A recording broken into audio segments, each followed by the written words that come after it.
যেখান দিয়ে পানি গড়ায় এসে এই পুলে পড়তেছে, প্রাকৃতিক পুল, স্রষ্টার সৃষ্টি যে পুল পাহাড়ের খাঁজে খাঁজে, সেখান থেকে ভিডিওটা আমি ধারণ শুরু করছি। এখানে আসছি,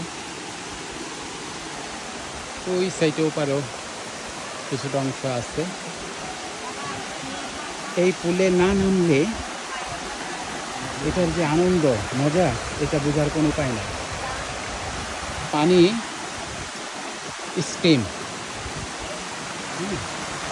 পানি গরম, বেশ গরম, কিন্তু সেই গরমটা শরীরে গা সওয়া, মন চায় যে পানিতেই শুয়ে থাকে। এই যে এখানে এরা শুয়ে আছে, অনেকে আধা ঘন্টা 1 ঘন্টা হয়ে গেছে। আমিও 15 মিনিট ছিলাম, প্রায় 15 মিনিট আমিও ছিলাম। ওই যে দূরে দেখা যায় একটা কাপড়, আমিও 15 মিনিট ছিলাম। উঠে আসলাম যেটা নেওয়াটা, আমার বউ আবার একা একা বোর হয়ে যাবে, এই জন্য তাকে বোরিং হওয়ার সুযোগ দিলাম না।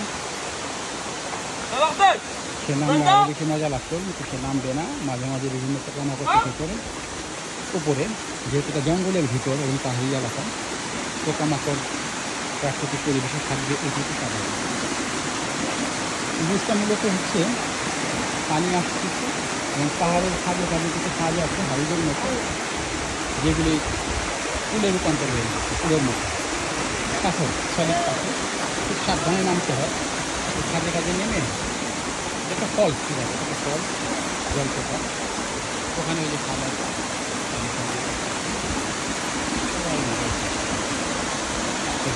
আজকে যে ব্যাপার হচ্ছে, পানিটা গরম, এই গরমটাই সবাই এনজয় করে, এবং এই গরমটা 12 মাসে এমন গরম থাকে।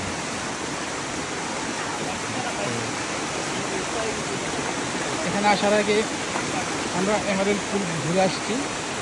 সেখানে হচ্ছে মানে বিশাল একটা জলাধার, প্রাকৃতিক সুইমিং পুল বলা চলে।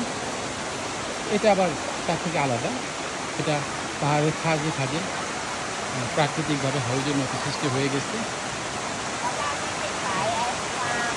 এবং পানিটা হচ্ছে গরম, এখানকার পানিটা গরম, এই জন্যই হট এক্সট্রিম নামটা আসছে। এই আর কি, আশা করি ভিডিওটা সবাই উপভোগ করবেন, এবং ক্লাবে আসলে কেউ যদি এখানে আসতে চান, ভিডিওটা হয়তো উপকার হবে আপনাদের। এখানে ঢুকতে জনপ্রতি বিদেশিদের জন্য 200 বাদ করে লাগে। এখানকার নেশনের জন্য প্রাইস কম আছে। এই আর কি, আপাতত এতটুকু। আল্লাহ হাফেজ।